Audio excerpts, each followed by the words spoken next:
Hello, ladies and gentlemen. How's it going? Today I've decided to speak to you about a specific topic, something that I think we're not really aware of, all of us as a whole. And that is that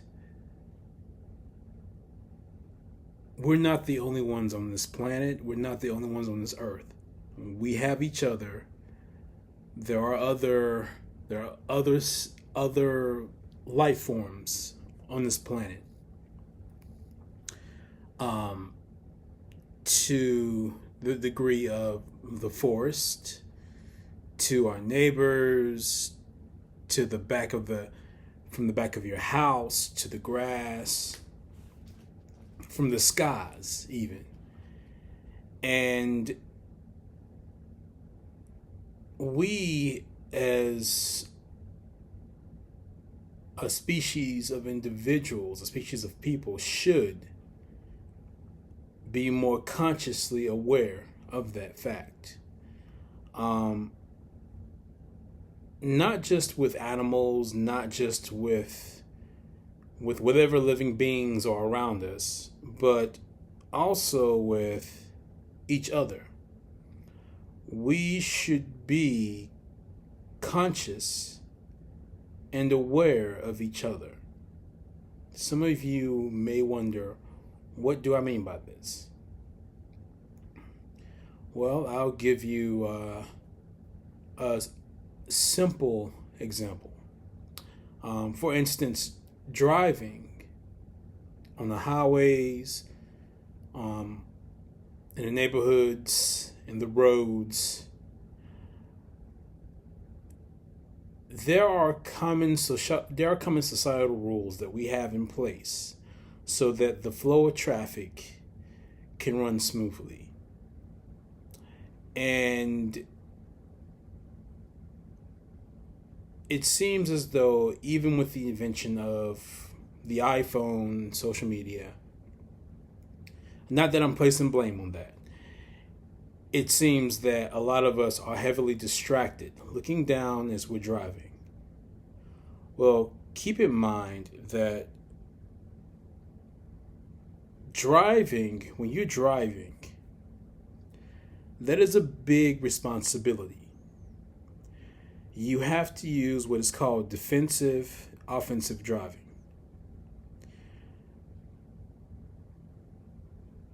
And with that, you have to be aware of your surroundings. You have to be aware that you are on the roads with other people who are driving. Now, granted, there are some people who do not understand the rules. We have some foreigners who come here. But for those of you who took driver's ed, those of you who have driven a couple of years, you just can't make up your own rules on the road because the next person driving beside you probably will not understand that. And let's face it, a car can be turned into a weapon. And if you're not careful or not paying attention and you decide to be reckless, speeding, going 80 miles per hour in a 45 mile per hour lane, or 60 miles per hour, but you're going 90 in the fast lane. That can cause you to really have a bad day. We'll just say that. And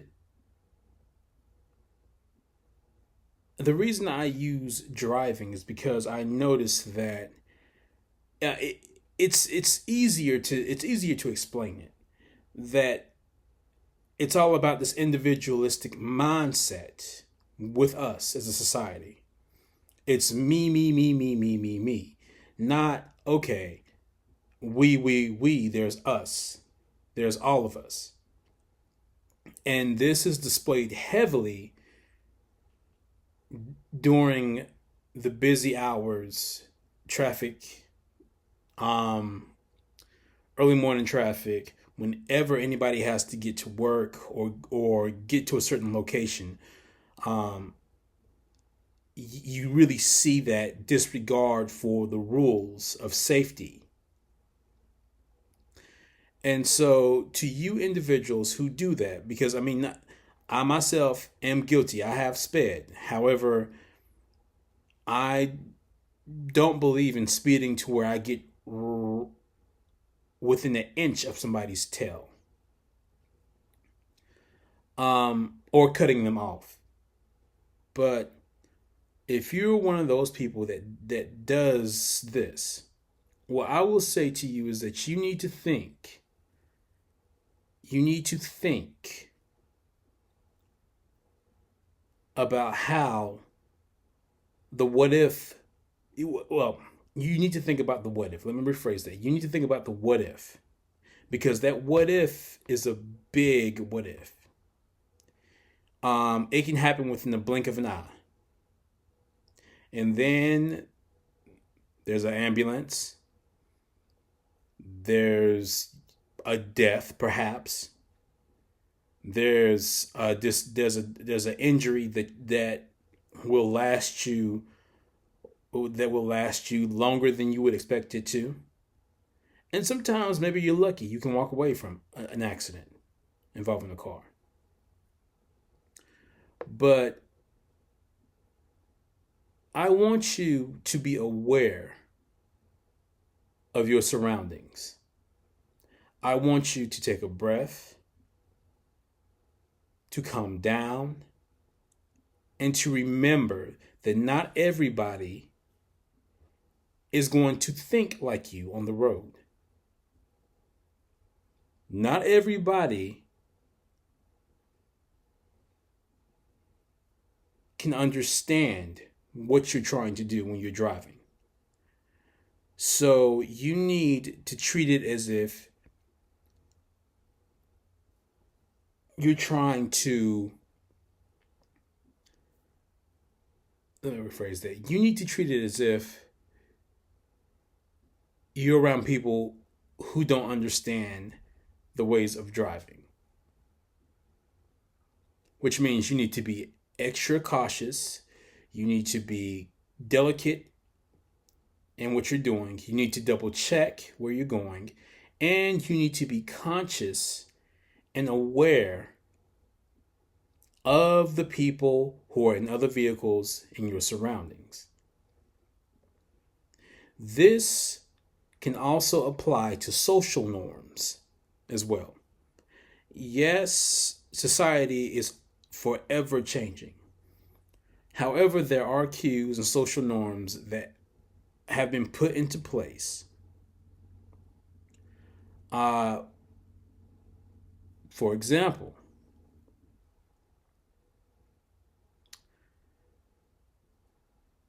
if you, well, I think this would be more for, well, this can be for male or woman, but if an individual decides to hold the door open for you, going in or going out, you need to be aware that that individual did not have to do that. That is a courtesy. This is where that awareness comes into play. You can thank that individual. You can nod your head. But you need to be aware of that individual.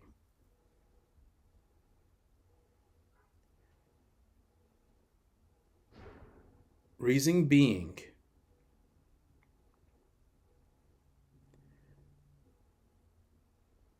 because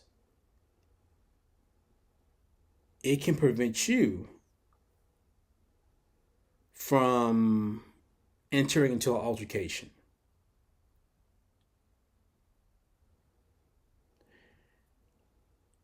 This being aware and this being conscious of everybody is something I find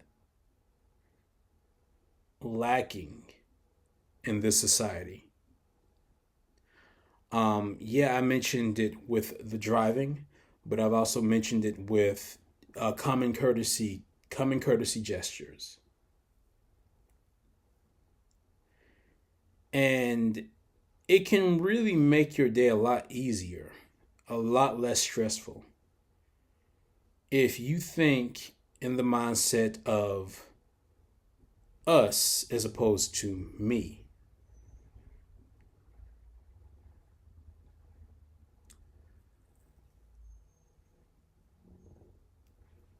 But I think that's just something that I wanted to give to you guys to think about. That's something I want you to really think about.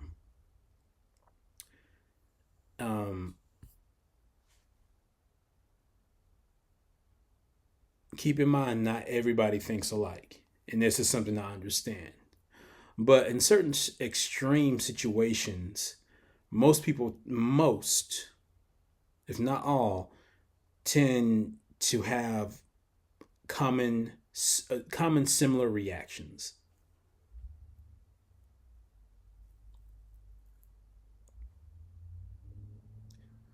So for all you people who have to get up in the morning, who have to go to work, who have to rush, if you speed, be aware that there are people on that road as well. There are people on the road.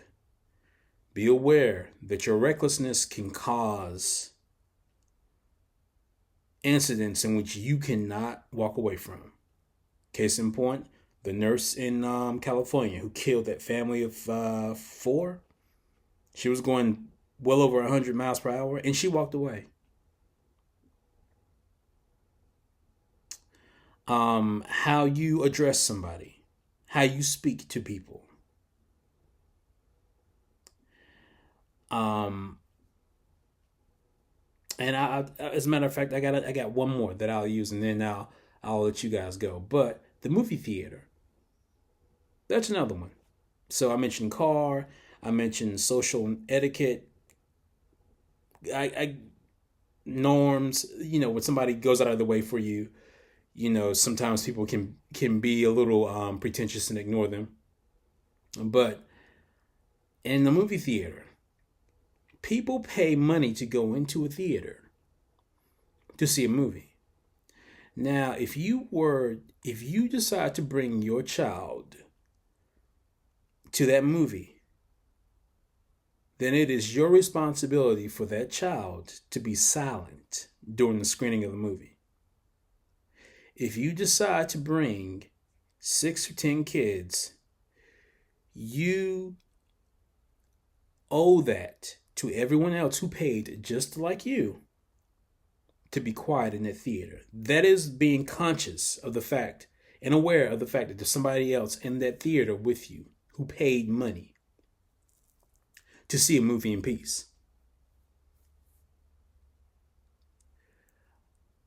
As I was growing up, these things were rare, but now I see that they are more common than rare in certain situations, certain instances.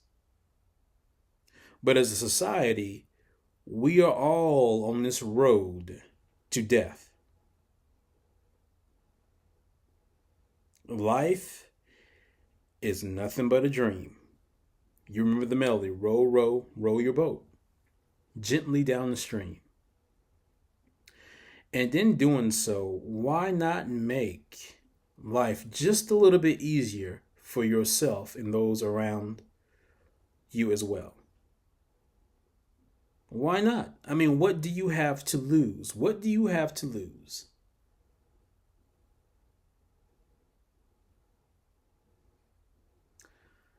Well, ladies and gentlemen, that's it for today. I hope you guys take some of the information that I have in store, take some of the information that I have for you that I've given you. I hope you listen to it, and I hope you let it sit in your mind for a while. Really think about the things that I'm telling you. Who knows? Maybe it could change your life.